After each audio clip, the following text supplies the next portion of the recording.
வணக்கம் மக்களே. இன்னைக்கு நம்ம இந்த வீடியோவில் என்ன பார்க்க போகிறோம் அப்படின்னா, ஒரு 2 நாளைக்கு முன்னாடி கரூரில் வந்து நாம் தமிழர் கட்சி இருக்காங்கல்ல, அவங்க வந்து ஒரு கூட்டம் போட்டாங்க. நம்ம தலைவர் போட்டார்ல வேலுச்சாமிபுரம்னு சொல்லிட்டு, அந்த வேலுச்சாமிபுரத்தில் தான் நாம் தமிழர் கட்சி கூட்டம் போட்டுச்சு. நம்ம தலைவர் போனப்போ அங்கே எப்படி இருந்துச்சு, எவ்வளோ கூட்டம் இருந்துச்சு, மக்கள்லாம் எப்படி வந்து பார்த்தாங்க அப்படின்றது நம்ம பார்த்தோம். டிவியில் பார்த்தோம், எல்லாம் என்ன இதாச்சு அப்படின்றத பார்த்தோம். ஆனால் இப்போ அப்படியே அந்த ஓரத்தில் அது வாட்டுக்கு நடந்துகிட்டு இருக்கு. அங்கிட்ட ஒரு நாய் போகுது, அது கூட திரும்பி பார்க்க மாட்டேது. அங்கே மக்கள் மனிதர்கள் அவங்க வாட்டுக்கு சைக்கிளில் போகிறாங்க, பைக்கில் போகிறாங்க, நடந்து போகிறாங்க, வைக்கிறாங்க. நீ வாட்டு கத்திட்டுரு அப்படின்னு சொல்லிட்டு போகிறாங்க. அங்கே ஒரு 100 பேரை கூட்டிகிட்டு வந்து உட்கார வச்சிருக்குங்க. அதுல என்ன சொல்லி கொண்டு ஏமாற்றி கொண்டாந்து உட்கார வச்சாங்கன்னு தெரியல. அப்படி உட்காந்து ஒரு கூட்டம் பார்த்துக்கிட்டு இருக்கு. அப்புறம்ண்ணே சீமானண்ணே, உங்களுக்கு தான் ஒரு கேள்வி. என்ன சொன்னீங்க? அந்த கரூர் சம்பவத்தில் இறந்து போன அந்த 41 பேரும் சாக வேண்டியவங்கன்னு சொல்லி சொல்றீங்க. சாக வேண்டியவங்க தான் அவங்கெல்லாம். ஒரு நடிகனை பார்க்க போனாங்கல்ல, சாக வேண்டியவங்க தான் சொன்னாங்க. ஆனால் அப்படி சொன்னவங்க நீங்க அங்கே போய் உட்காந்துருக்கீங்க. அங்கே இருக்கிற மக்கள் ஒருத்தர் கூட உங்களை கேள்வி கேட்கல பாருங்களே. தமிழ்நாட்டு மக்கள் அவ்வளோ மாண்பா இருக்கிறவங்க, அவங்களாம் அவ்வளோ மாண்பா இருக்கிறவங்க. நாங்கள் வந்து எங்கள் எதிரியை கூட தமிழ்நாட்டுக்காரவங்க மன்னிச்சு விடுறவங்க. அதனால தான் நீங்கள் அவ்வளோ பேசி நீங்கள் அங்கே போய் உட்காந்துருக்கீங்க. அங்கே இருக்க மக்கள் உங்களை ஒன்றும் கேட்கல.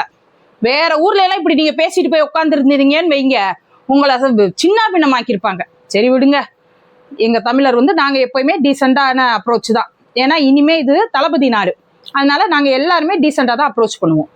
என்ன சொன்னீங்க? 41 பேர் சாக வேண்டியவங்க தான். ஒரு 1.5 வயசு ஒரு குழந்தை, 7 வயசு குழந்தை, 8 வயசு குழந்தை, உலகம்னா என்னன்னே அறியாத குழந்தை. இந்த ஒரு சதி கும்பலால அந்த ஒரு சம்பவம் நடந்துச்சு. அங்க சாக வேண்டியவங்க தான் சொல்லிட்டு சாபம் விட்டீங்க. அப்புறம் என்ன சொல்றீங்க? எனக்கு பிடிக்காதவன் யாராச்சும் இருந்தான்னா சரி, இனிமே விஜய் கூட்டம் நடக்கும்ல, அதுக்குள்ள தள்ளி விட்டுருவேன். மக்களே, நம்ம மெயின் வில்லனை தான் சந்தேகப்பட்டு இருந்தோம் இவ்வளவு நாள். மெயின் வில்லன் யாரு? அங்க இருக்கிற அந்த கட்சிக்காரவங்க தெரியும், செந்தில் பாலாஜி அவங்க இவங்கன்னு சந்தேகப்பட்டுக்கிட்டு இருக்கோம். ஆனா இவங்க சைடு வில்லன், சைலண்ட் பார்ட்னர். எனக்கு இப்ப இவர் மேலேயும் சந்தேகம் இருக்கு. அந்த மாதிரி அவர் சொன்னோன்னு எனக்கு பிடிக்காதவங்களும் அதுக்குள்ள தள்ளி விட்டுருவான்னு. ஏன்னா இவங்கள இப்படிப்பட்டவங்க எல்லாம் பேசுறத பார்த்தா எப்படி இருக்குன்னா, இவங்களே ஆளை உள்ள விட்டு, அட இந்த பயலுக்கு போற இடத்துல எல்லாம் இவ்வளவு கூட்டம் வருதேன்னு எங்க தலைவர் கூட்டத்தை பார்த்து வயிறு எரிஞ்சு ஆளுகளை கும்பலை உள்ள விட்டு இந்த மாதிரி சம்பவத்தை ஏற்படுத்தியிருக்காங்களோன்னு எனக்கு இப்ப நாத்தாக்கா மேலேயும் சந்தேகம் வருது. சீமான் அண்ணன் இந்த மாதிரி பேசின உடனே யாரையும் நம்ப முடியாது மக்களே, யாரையும் நம்ப முடியாது. சிபிஐ வந்து எல்லாரையும் இந்த மாதிரி பேசுறவங்க எல்லாரையுமே சிபிஐ கூப்பிட்டு விசாரிக்கணும். இப்ப புதுசா எடப்பாடியார் இருக்காருல்ல, அவரும் வந்துட்டார். 41 பேர் செத்ததுக்கு விஜய் தான் காரணம் அப்படின்னு சொல்லி சொல்றாரு. ரைட்டுப்பா, உனக்கு இந்த சந்தேகம் வருதுன்னா என்ன சந்தேகம், என்ன உனக்கு இருக்குதுன்னு சொல்லிட்டு கூப்பிட்டு விசாரிங்க. சிபிஐக்காரவங்க, இந்த பத்திரிகைக்காரவங்க சொல்றாங்கல்ல எங்க தலைவர் தான் காரணம்னு, இப்ப எதிர்கட்சி தலைவரும் சொல்ல ஆரம்பிச்சுட்டாரு. நாத்தாக்கான்னே எப்பயுமே சொல்லிக்கிட்டே தான் இருக்காரு. விஜய் அப்படின்னு சொல்லி அவருக்கு சொல்லலைன்னா அவருக்கு தூக்கம் வராது. அந்த மாதிரி இருக்கிறவங்களையா சிபிஐ விசாரிக்கணும். அதை கொஞ்சம் கருத்துல கொண்டுக்கோங்க சிபிஐ ஆஃபீஸர்ஸ்.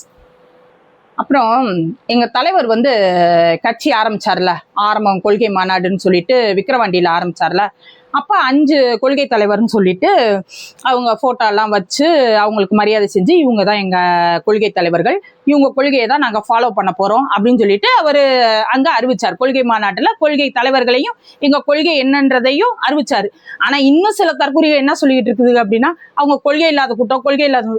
கொள்கைக்கு ஒரு மாநாடு போட்டதே எங்க கட்சி தான்டா. கொள்கைக்குன்னு ஒரு ஃபர்ஸ்ட் மாநாடே கொள்கை பரப்பு மாநாடு தான். அதனால கொள்கை இல்லைன்னு சொல்லிட்டு வராதிங்க. 5 கொள்கை தலைவரை வச்சு அவங்க கொள்கையை தான் நாங்க ஃபாலோ பண்ண போறோம்னு சொல்லி சொன்னாங்க. அதுக்கப்புறம் மதுரை மாநாடு, 2வது மாநாடு, பெரிய மாநாடு மதுரையில் நடந்துச்சு. அப்ப எங்க தலைவர் என்ன சொன்னார்னா, வரலாறு திரும்புகிறது. 1967, 77 என்ன நடந்துச்சோ அது இப்ப ரிப்பீட் ஆக போகுது அப்படின்னு சொல்லிட்டு எம்ஜிஆர் அண்ணா 2 பேரையும் வச்சாரு எங்க தலைவர்.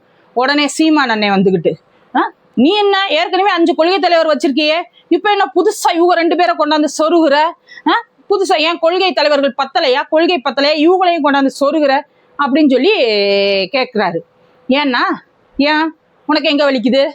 நீ என்ன கட்சி ஆரம்பிக்கையில சொன்ன, பெரியாரு என் தாத்தா, ஈவிகே இளங்கோவன்லாம் ரத்த சம்பந்தம் உள்ள தாத்தா, நான் தான் உண்மையான பேரன் அப்படின்னு சொல்லி சொன்னேன். அதுக்கப்புறம் இப்ப என்ன சொல்ற, அதே ஈரோடுக்கு இடைத்தேர்தலில் போய் என்ன சொன்ன, EVKS இளங்கன் கேள, இது பெரியார் மண்ணு இல்ல, பெரியாரே ஒரு மண்ணுதான் அப்படின்னு சொல்லி சொன்ன. நீ உன் கொள்கையில இருந்து மாத்தி மாத்தி மாத்தி மாத்தி பேசலாம். எப்படி ஒருத்தனை தூக்கி கொண்டாடின ஒருத்தனை கீழே தூக்கி போட்டு உடைச்சு காலில் மிதிச்சு பேசலாம். எங்க தலைவர் யார் அப்படி மிதிச்சு பேசியிருக்காரு? எல்லாரையுமே நல்லவங்க, அவங்கள்ட்ட இருக்கிற நல்லதை நான் எடுத்துக்க போறேன். எல்லா மனிதரும் பெர்ஃபெக்டா இருக்க மாட்டாங்க, ஆனா அவங்ககிட்ட இருக்க நல்லதை நான் ஃபாலோ பண்றதுல தப்பு இல்ல. அதனால இன்னும் நாங்க 4 பேரை சேர்த்துக்கிடுவோம், நல்லவங்களை பூரா நாங்க சேர்த்துக்கிடுவோம். உனக்கு எங்க எரியுதுன்றே. அதுக்கப்புறம் நீ ஏன் சொல்லியிருக்க, எம்ஜிஆர் வந்து கொடுத்து கொடுத்து சிவந்த கரங்கள், அவர் முன்னாடிலாம் விஜய் நிக்க முடியுமா அப்படின்னு சொல்லி கேட்டிருக்க. கேட்டுப்புட்டு இப்ப எங்க தலைவர் வந்து எம்ஜிஆரையும் அண்ணாவையும் எடுத்துட்டு வந்த உடனே சொல்ற, எம்ஜிஆர் ஒரு சனியன், அண்ணா ஒரு சனியன், இந்த 2 சனியனையும் எடுத்துக்கிட்டு இந்த சனியை சனிக்கிழமை சனிக்கிழமை வருது அப்படின்ற. உன் வாய் என்ன வாய்? ஒரு நிலையில நில்லு. பெரியார தூக்கி பிடிக்கிறது நீதான், தூக்கி போட்டு மிதிக்கிறது நீதான். எம்ஜிஆர் பொன்மன செம்மன் சொல்ற, அப்புறம் சனியன்ற. நீ ஏன் முதல்ல ஒரு கொள்கையில நின்றுக்கியா? அண்ணா வச்சுக்கிட்டாப்ல, எம்ஜிஆர் வச்சுக்கிட்டாப்ல, இதுல என்ன மாற்றம் வருது? இது ஒரு சனியே, இது ஒரு சனியே, 2 சனியை சேர்த்து ஒரு சட்டையை தச்சுட்டாங்க. கட்சி ஆரம்பிக்கல என்ன சொல்லி நீ ஆரம்பிச்ச? இன துரோகிகள் இவங்க பூரா என் இனத்தை அழிச்சவங்க, ஈழத்தமிழர்களை அழிச்சவங்களுக்கு துணை போனவங்க. இந்த காங்கிரஸையும் திமுகவையும் அழிக்கிறது தான் என் நோக்கம் அப்படின்னு சொல்லி கட்சி ஆரம்பிச்ச. இப்ப நீ அப்படியா இருக்க? இப்போ எப்ப பார்த்தாலும் இப்ப திமுகவுக்கு அவங்க ஆட்சியில ஒண்ணுமே நடக்காத மாதிரியும், பாலாறு தேனாறு ஓடுற மாதிரியும், விஜய் 50 வருஷம் ஆண்ட மாதிரி, அவர் என்னமோ ஊழல் செஞ்ச மாதிரி விஜய் விஜய் விஜய் விஜய் விஜயை பத்தி தான் பேசிட்டு இருக்க. அது பத்தாக்குறைக்கு சரி, திமுகவுக்கு இந்த மாதிரி சொம்பு தூக்குறது இல்லாம அவங்க இந்த டான் பிக்சர்ஸ்னு ஒண்ணு ஆரம்பிச்சிருக்காங்க பத்தியா, இட்லி கடை, அப்புறம் இப்ப பராசக்தி, அந்த படத்தெல்லாம் பார்த்துட்டு வந்து ரிவ்யூ வேற. நீ கட்சி தலைவரா இல்லைன்னா ரிவ்யூவரா? இந்த புளிச்சட்டை மாறன் மாதிரி இந்த படம் நல்லா இருக்கு, அந்த நான் தான், எல்லாம் நான் தான். அத தம்பி தலைவர்னு சொல்லிட்டு ஒரு படம் வந்திருக்குல்ல, அத தலைவர் தம்பியே நான் தான் அப்படின்னு சொல்லிட்டு பைத்திய மாதிரி பெணாத்திட்டு திரியிற. 2011 இதே மாதிரி சட்டமன்ற தேர்தல் நடந்துகிட்டு இருந்துச்சு. அப்ப பிரச்சார மேடையில நீனு ஏடிஎம்கே மேடையில ஏறி என்ன சொன்ன, இங்க இலை மலர்ந்தால் அங்கே ஈழம் மலரும் சொன்னீங்க. 2011 அந்த அம்மா தானே ஆட்சிக்கு வந்துச்சு, ஜெயலலிதா அம்மா தானே ஆட்சிக்கு வந்துச்சுங்க. அப்ப அங்க ஈழத்துல மலர்ந்துருச்சா? நீ சொன்ன மாதிரி இங்க இலை மலர்ந்தா அங்க ஈழம் மலர்ந்துருக்கணும்ல, அங்க ஈழம் மலர்ந்துருச்சா? அப்ப அப்படி மலர்ந்திருந்தா நீ கட்சியை கலைச்சிட்டுல போயிருக்கணும். இன்னும் என்ன கட்சியை வச்சுக்கிட்டு திரள் நின்று வாங்கி திருட்டு தின்னுக்கிட்டு திரியிறிய அந்த கட்சியை காரணம் காட்டி. இலங்கைக்கு போயிருந்தப்போ எங்க தலைவர் பிரபாகர் இருக்காருல்ல, அவர் வந்து எனக்கு PK-47 ஒரு கருவி, இந்த நம்ம AK-47 சொல்லுவோம்ல மக்களே, அதே மாதிரி PK-47 அதோட தோட்டா வந்து அரிசி அளவுக்கு தான் இருக்கும். அதை அந்த துப்பாக்கிக்குள்ள போட்டு சுட்டோம்னா அப்படியே அவனுக்கு நெஞ்சு வழியா போய் அவன் பின்னாடி இருக்க முதுகே அப்படி இல்லாம போயிடும். நான் அதை சுட்டேன், தலைவர் எனக்கு சுட சொல்லி கொடுத்தாரு. அப்போ நான் தலைவர்கிட்ட கேட்டேன், தலைவரே இது எப்படி, இது யார் யார்கிட்ட இருக்கு என்ன அப்படின்னு சொன்னேன். இது ரஷ்யாவுக்கு அப்புறம் நம்மகிட்ட தான் இருக்கு அப்படின்ற மாதிரி தலைவர் சொன்னாரு. அப்போ இந்தியாவில் இருக்கிறதுலேயே நான் தான் ஃபர்ஸ்ட் இந்த துப்பாக்கியை சுட்டுருக்கேனா அப்படின்னு. ஆமா அப்படின்னு சொல்லிட்டு ஹான்னு சிரிச்சிங்க. அங்க போய் பயிற்சி எடுத்தேன் அப்படின்னு சொல்லி சொன்னீங்க. அதுக்கப்புறம் நான் போய் இட்லியை சாப்பிடையில இட்லிக்குள்ள ஆமக்கறி வச்சு கொடுத்தாங்க, சாம்பார் சோறுக்கு மான் ஊறுகாய் வச்சு கொடுத்தாங்க அப்படின்னு சொல்லிட்டு வலிச்சு நக்கிட்டு வந்தீங்க. ஒரு நாய்க்கு ஒரு நேரம் சோறு போட்டோம்னா அந்த நாய் அந்த எஜமான சுத்தி சுத்தி வரும். அந்த எஜமானனுக்கு ஆபத்து காலத்துல பாதுகாப்பா இருக்கும். நீங்க போர் பயிற்சி எடுத்துட்டு வந்தேன்னு சொல்றீங்க. எனக்கு போனப்ப அதாக்கி போட்டாரு இதாக்கி போட்டாருன்னு அப்படி சாப்பிட்டேன், என்னை அப்படி திணற அடிச்சுட்டாரு அப்படின்னீங்க. இந்த ஈழ போர் வந்து உச்சத்துல இருந்துச்சே 2008-09. அப்ப நீங்க அந்த போருக்கு போய் என்ன உதவுனீங்க? தலைவர் பிரபாகருக்கு போய் நீங்க என்ன உதவி செஞ்சீங்க? அப்ப நீங்க என்ன செஞ்சுட்டு இருந்தீங்க தெரியுமா? அக்கா விஜயலட்சுமியோட சேர்ந்து ரீல்ஸ் போட்டீங்க. எப்படி ரீல்ஸ்? பொண்டாட்டி நான் கெட்டவன் இல்லடி, கேடு கெட்டவன். அது எப்படி ஒருத்தனால ஒத்துக்க முடியும் தெரியல. தன்னை கேடு கெட்டவன் தானே சொல்லிக்கிறீங்க. அதுக்கு மன தைரியம் வேணும். அந்த மன தைரியத்தை நான் பாராட்டுறேன். அப்படி ஒரு ரீல்ஸ் போட்டுக்கிட்டு இருந்தீங்க ஈழப்போர் உச்சத்துல இருக்கையில. அதனால இனிமே இந்த ஈழப்போரை வச்சுக்கிட்டு பேசுறது, ஈழத்தமிழர்களை வச்சுட்டு திரள் நிதி திரட்டுறதோட வச்சுக்கோங்க. ஏன்னா எங்க தலைவரை பேசுறத இதோட நிப்பாட்டிக்கோங்க. அப்புறம் உங்க கூட ஒண்ணு சுத்துது பாரு, இந்த சாக்கடை வாயின்னு, அது இது என் தம்பி கட்சி, அது என் தம்பி கட்சி, இது என் கட்சி, அண்ணன் கட்சி, இனிமே என் தம்பியை பத்தி நான் பேச போறது இல்ல, நீங்களே யாரும் பேசாதீங்க அப்படின்னு சொல்லிட்டு நீங்க சொன்னீங்க. ஆனா கரூர் மேட்டுல அந்த கறிக்கஞ்சி இடும்பாவன் கார்த்தி இருக்கு பத்தியா, அதுவும் இந்த சாக்கடை வயனும் திருப்பியும் எங்க தலைவரை பத்தி தான் பேசுறாங்க. விஜய் விஜய் விஜய் விஜய் விஜய்ன்னு தான் பேசுறாங்க. அப்ப தலைவர் சொல்லியே கேட்காத அவங்க தற்குறியா? தலைவர் சொன்னதை நாங்க வேத வாக்கர் மதிக்கிற நாங்க தற்குறியா? எங்க தலைவர் சொன்னா அதை நாங்க மதிப்போம். உங்களை இது வரைக்கும் எங்க தலைவர் பேசல. யாராச்சும் உங்களை பேசணுமா? நீயா உள்ள வந்து வாலண்டரி அடிக்கிற, உங்களை அடிக்கிறது எனக்கு பாவமா இருக்குன்னே. ஒரு காலத்துல தமிழ் எழுத்துக்காண்டி ஏதோ நீ பேசின பத்தியா, அதெல்லாம் எனக்கு பிடிக்கும்னே. அதனால இப்போ உங்களை பேசுறதுக்கு எனக்கே மன சங்கட்டமா இருக்கு. தயவு செய்து நல்ல அறிவார்ந்தவர் தான் நீங்க, நல்லபடியா பேசுங்க, நல்ல அரசியல் நடத்துங்க. எங்க தலைவர் வந்த உடனே ஏன் இப்படி பித்து பிடிச்ச மாதிரி திரியுறீங்கன்னு தெரியல.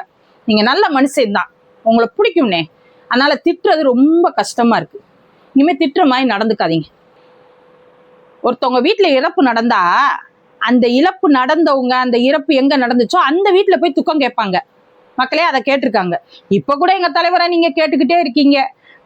இப்ப கடைசியா கூட பேசிட்டு இருக்கீங்க. அந்த 41 பேரை கூப்பிட்டு தான் இதுக்கு அது என்ன சொல்லுவாங்க, ஆறுதல் சொன்னாரு அப்படின்னு சொல்லிட்டு. அப்பனே முத்து செத்தாருன்னா நீ ஆறுதல் எங்க போய் சொல்லியிருக்கணும்? எங்க போய் சொல்லியிருக்கணும்? முத்து சார் வீட்டுல போய் சொல்லியிருக்கணும். அவங்க மருமக யாராச்சும் ஒருத்தர் இருந்திருப்பாங்களா, அவங்க வீட்டுல போய் சொல்லியிருக்கணும். அங்க விட்டுப்புட்டு ஸ்டாலின் வீட்டுல போய் என்னென்ன ஆறுதல் சொல்ற? என்ன ஆறுதல் சொல்ற? எங்க தலைவர் செஞ்சா அது இது, நீனு ஒரு இழப்பு நடந்த வீட்டை விட்டுப்புட்டு இன்னொரு வீட்டுல போய் இழப்பு கேட்ப, துக்கம் விசாரிக்க போனேன் அப்படின்னு சொல்லி கேட்ப.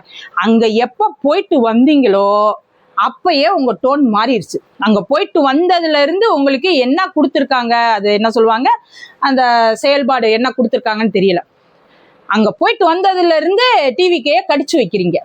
அப்புறம் இன்னொன்னு, இந்த மாதிரி முத்து இறந்ததுக்கு ஸ்டாலின் வீட்டுல போய் துக்கம் விசாரிச்சது, இந்த இளங்கோவன் இறந்தப்ப இளங்கோவனுக்கு போய் மரியாதை செய்யறேன்னு மலர் வயதை வச்சது, இதெல்லாம் தலைவர் பிரபாகரன் இருக்கார்ல, அவர் பார்த்துட்டு இருக்கார். அவர் ஆன்மா உங்களை மன்னிக்கவே மன்னிக்காது. அவர் ஆன்மா உங்களை மன்னிக்கவே மன்னிக்காது. அந்த இளங்கோவன் என்ன சொன்னாரு? தலைவர் மகன் பாலச்சந்திரன் இறந்த அன்னைக்கு மங்கள இசை கேட்டுச்சு எனக்கு. மங்கள இசை, ஒரு பச்சை பையன், ஒரு 10-11 வயசு பையன், அவன் எதிரி பிள்ளையா இருந்தா கூட நம்ம அந்த வார்த்தை வராது. தமிழர்கள் வாயில இருந்து எதிரி மகனுக்கு அந்த மாதிரி நடந்தா கூட வார்த்தை வராது. அந்த மாதிரி நடந்ததை பார்த்த உடனே மங்கள இசை கேட்டுச்சுன்னு சொல்லி சொன்னாரே, அவருக்கு போய் நீ மலர் வளையம் வச்ச பத்தியா? நீ ஈழத்தமிழர்களை பேசுறதுக்கு உண்டான தகுதியவே இழந்துட்டீங்க. தலைவருடைய ஆத்மா உங்களை மன்னிக்கவே மன்னிக்காது. சாரி மக்களே, இவங்களையெல்லாம் பேசையில ரொம்ப ஒரு மாதிரி உணர்ச்சி வசம் ஆகுது. இவங்களோட எல்லாம் நம்ம வாழ வேண்டியதா இருக்கேன்னு இருக்கு. நன்றி, வணக்கம் மக்களே.